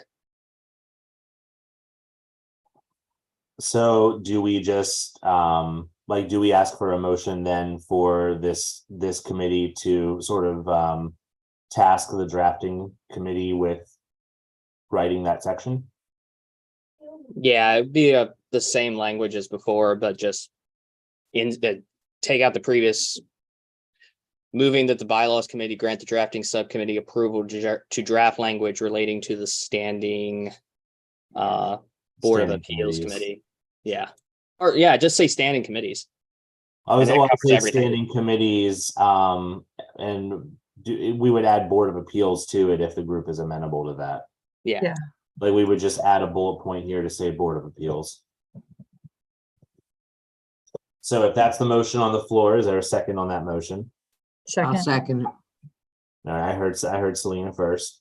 Okay. Discussion on this motion, which is just to have, the motion is just for us to have something drafted and presented at the next meeting for us to strike and insert based on, the conversations we've had here so far.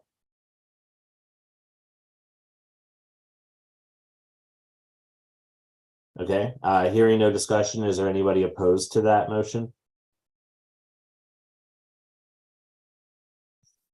Okay, hearing no opposition, then we'll go ahead and just consider that as part of the subcommittee's been tasked with doing that. Now let's introduce, with the time we have left, I don't know that we're going to get to effective notice, which was somewhere in here, but I think this is something we should at least touch upon right now, especially given there were some recent issues with county committees and trying to figure out how to do equal division. So I'll go ahead and introduce this subject here. We've got 15 minutes left.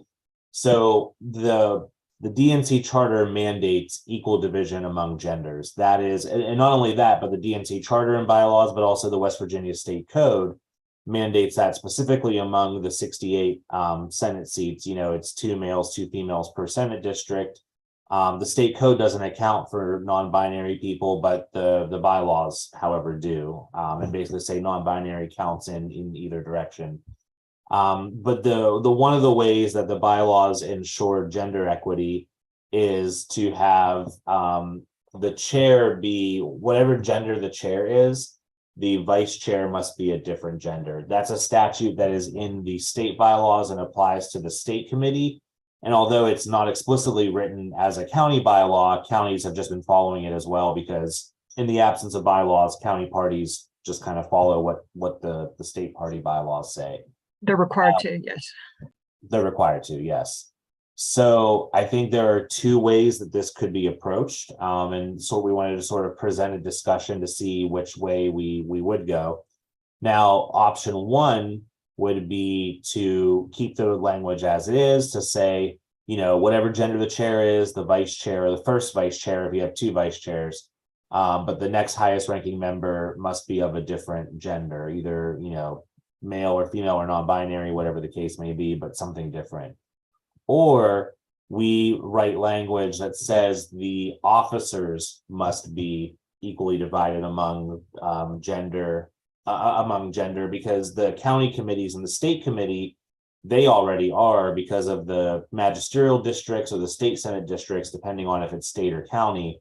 But if you allow the officers to be equally divided, then you could have a chair that was female and a vice chair that's female, and then secretary and treasurer are male, or two male chairs, or a male chair and a female chair, and then your secretary and treasurer, one's male, one's female. But that it still keeps the spirit of the gender equity and gender division, but it allows a little more flexibility. Or we can set up a direct,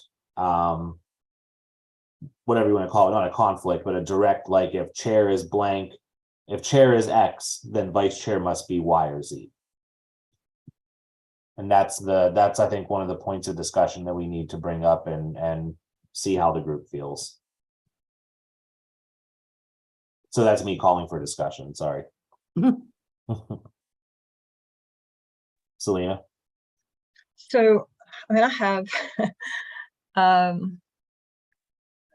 have different thoughts on this. And initially, I really thought, and you know, in my heart of hearts, I really do think that your chair and your first vice chair should be of different gender. I know the argument for that is that, you know, sometimes you can't find the right gender that's willing to do that. You know, my response to that is, you know, outreach is really important. We have to constantly be doing outreach.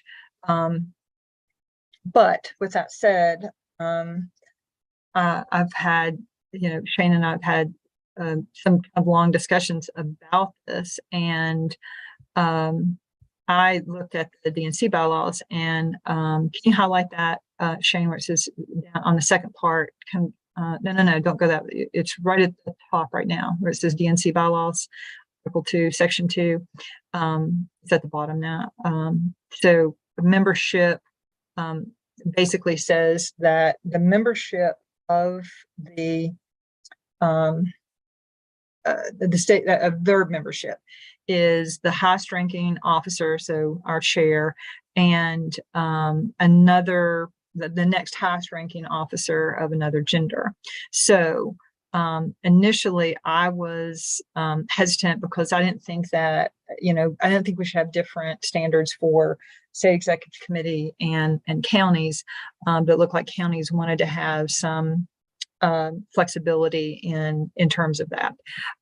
But after reading that, I feel much more comfortable with having equal division amongst officers with the, you know, if you have 5 officers, there can be a difference of 1. To be fair, I mean, if you can't find let's say, if you can't find a male who'd be willing to do a vice chair, which the vice chair position is the easiest office there is, I don't think you're going to find a male who's going to be willing to do secretary or treasurer either. Maybe you will, maybe you won't. So I think that we might have to revisit this at some point. But for right now, I think this will resolve some of the issues that are currently out there. For instance, there's one county that have very, very few active people, and the 2 active people are females. And so, you know, that kind of this would give them the option of having, you know, chair and vice chair. So anyway, I'm thinking that this might be a good option. I'm open to other suggestions as well, but it seems like this DNC bylaw might work. Matt, Selena, before you close out, could I ask, that was a lot. Could I ask for like a 1 sentence, this is my position? I'm open to other things. I really am, but from what this is one that I think will work for West Virginia right now. Which is? That the officers, the chair and the first vice chair do not have to be different genders. They can be the same gender, but you do have to, but your officers would be equally divided. So if you have, chair and a vice chair who are male, your secretary and treasurer would have to be female. Okay. I wanted to ask that because I thought that's where you were going, but I wanted to say I agree with you. Like, this is a very difficult conversation for us to have as Democrats because of our position.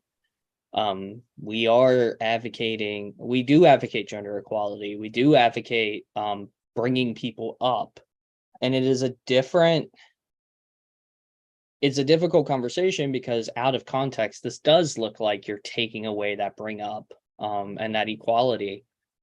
But I agree that the officers should be equally divided, and that's the most important thing in getting the spirit across this. Anything beyond this creates a lot of, as we've seen, tangential issues. So to me, more so than anything else, the equal divisions clause is the most important thing over the vice chair's clause.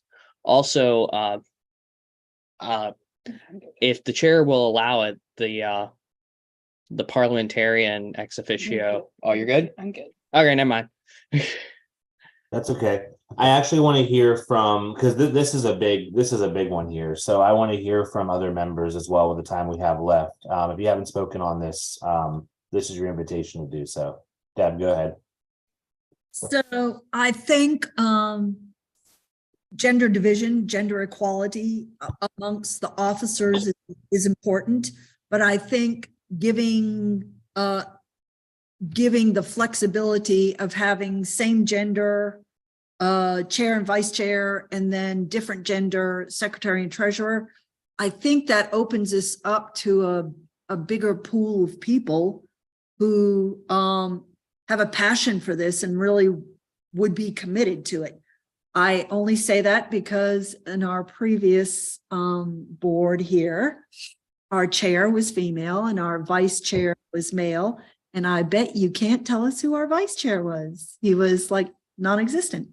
So I think if in those 10 years where Doris held the reins here, if she had had an option to have a female partner as vice chair, things would be a lot different here. We wouldn't be in the situation we're in. Maria?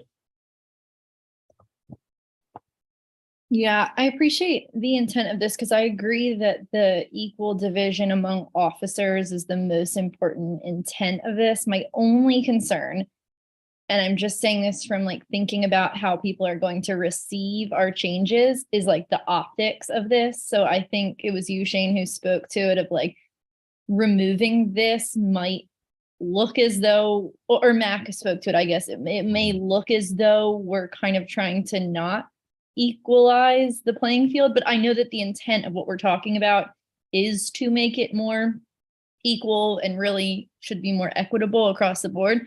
So I don't know. I think I'm a little on the fence right now, to be honest, and I'm just expressing kind of my tension in it because I'm not sure where I stand on this, and that feels like a hard position to be in, and I'm trying to think about how the larger committee might receive it.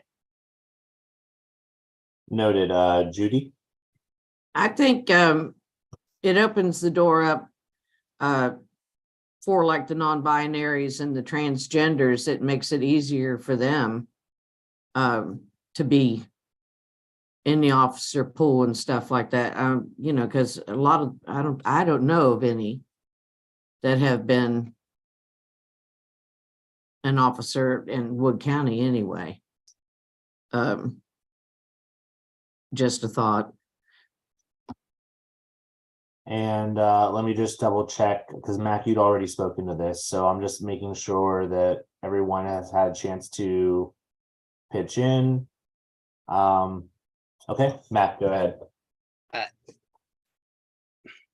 I said in the beginning that this committee is going to have a lot of hard discussions, that we are going to have to deal with a lot of very touchy issues. And we are going to have to defend our position to the bigger committee. But at the end of the day, it is the charge of this committee to create rules that are efficient, expeditious, and benefit the organization of the Democratic Party. We have a higher set of bylaws and a charter to follow in the DNC, yes, but I think the question comes down to, does this rule create more trouble, more confusion, more disorganization than it helps? And people are going to say, well, you could say the same thing about the equal divisions clause. And my counter to that would be, yes, that does create some level of confusion or some level of disorganization, but that rule speaks more clearly, more succinctly to our values as a party than this rule does. And I think that is the difference when you look at these two rules, of which is more efficient and effective and worth keeping than the other. So that is really my take on it, is that is going to be a hard and difficult position to defend as a Democrat. But at the end of the day, if the officers are equally divided amongst gender, as close as they can be, and we have people who are passionate about fulfilling their roles as Democrats, that's doing more to serve the party interest and to get our values represented in public than us litigating behind closed doors that's over experience versus gender versus what rule you should sit in versus the conflict that this rule here creates. And that's going to be a difficult discussion to have with the larger committee, but I think it is more in line with our values than keeping the sort of pseudo conflict that these two rules create existing. So I'll take the final word on this, because it is 8:30, so we have to wrap up where we are. But I will add a couple things here. Is that I was initially kind of against the eliminating the specific chair vice chair rule, but then somebody made a good point to me where they said, arguably, and Selena, you alluded to this earlier when you said vice chair is the easiest position, because arguably the vice chair, I see Deb shaking her head. You could make an argument that the vice chair, the role isn't as clearly defined in a lot of cases as it is for a chair, a secretary, and a treasurer. So you can argue that secretary and treasurer in some ways can be more impactful positions, especially depending on the person. So it's almost by mandating different genders between chair and vice chair, you're sort of selling those other positions short. I think the other thing, and we've seen this happen very recently in a county committee, but the current rule, let's say you have a male chair and a female vice chair. Well, let's say a male chair resigns. Well, there's dispute then, and as the bylaw, if you have that rule in the bylaws, now a woman can't run for chair because you have a woman vice chair, unless the woman who is vice chair resigns and decides to run. But then if she doesn't win, she's off the committee completely. So there are ways that these rules, I think, they can disadvantage people of both genders, but I would argue it might disadvantage women a little more, because let's face it, if we opened up every county committee and said, if we opened up the voting for every county committee and looked at who's driving the committee, it's always women. I mean, women drive this party. Let's call it what it is. So I feel like you're going to get more women chairs ultimately than we have right now as a result of this. But Maria's right, optically it's a little weird and we have to really explain the nuances of that. But I fall in line, I think, with what people have said, mostly expressed here in this meeting. Okay, so we need to wrap up there. And because it's 8:30, so I don't want to keep us past time. 2 hours is the cutoff. We've done enough discussion here that we have a basis for what we can do on discuss on the 23rd, and then present an updated package to the state committee in April. However, I do want to point out, for the benefit of the group here, I will not be here on the 23rd. I'll be on vacation. So we'll need to figure out who is going to run the meeting in my place, since I won't be able to facilitate that. And we don't have a vice chair of this committee. We just have a president and a secretary. So we don't have to litigate that now, but I won't be at the next meeting. So we'll need to figure out how that's going to look. I just, One thing, I'm sorry, Judy, go ahead. I just wanted to say that I wanted to thank you and Mac for all the hard work you've done so far on this. Yes, echoing. And Bob, he's not here, but Bob gets credit too. Oh, yeah, and Bob, yeah, definitely. Everybody that has worked on this has done a fantastic job, and I appreciate it. Yes, I wanted to echo Judy's point because you all worked really hard and helped prepare us to flow through this really seamlessly. So thank you. Thank you. Matt, go ahead. And I wanted to add to those remarks, like, we might not always have the consensus that we had today, but it is important for us as a committee to be proud of what we put together, because any changes that we make to this document that we can get through up top are an improvement, and that is the charge of this committee, and that's what we should take some pride in. So whether we're in complete consensus or not, any changes is an improvement. We should take comfort in that and move on to the next day. And I think what I would like to do is, if this is germane, I would like to ask the drafting committee. We got through basically everything that was on our discussion agenda today, except for the effective notice.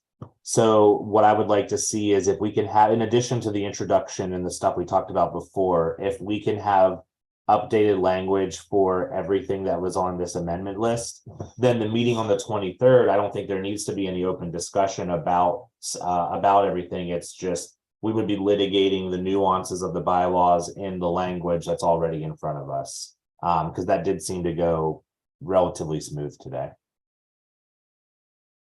But is there any objection to that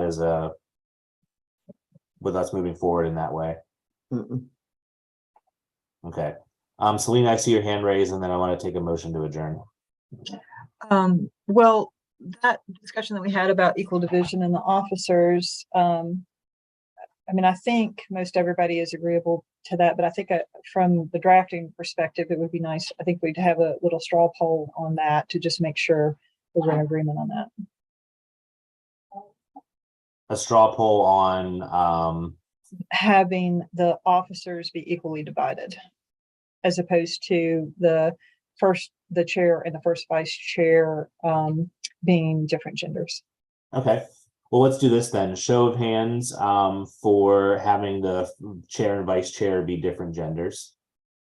Or unmute and speak. Okay, well then I guess by process of elimination, we know where our straw poll is. Okay, all right. I just wanted to make sure. We could, there is the equal division clause is another section. We could just strike it. But anyway, I'll stop. I'm sorry, that's divergent. Go ahead with your adjournment. I move that we adjourn until the 23rd. Judy moves that we adjourn. It's 8:36 p.m. Is there a second? I'll second this time. Mac seconds. Any objection to adjourning? All right. Hearing none, this committee stands adjourned until Thursday, March 20th.